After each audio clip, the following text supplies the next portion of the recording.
চিন্তা করে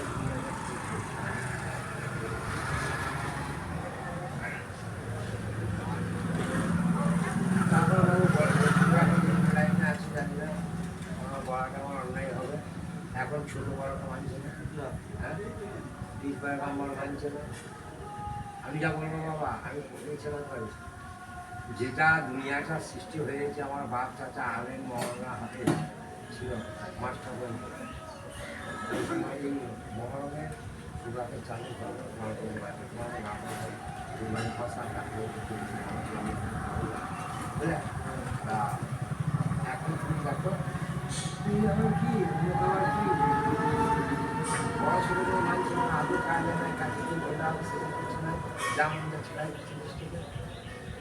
সেই জামানা ওই তো সেই জামানাটা হবে যে এই জামানা ওই কথা এইগুলো তুমি চিন্তা করে এগুলো তো তোমাকে ভোগ করতে হবে, তোমাকে আল্লাহ হিসেবে দেয়।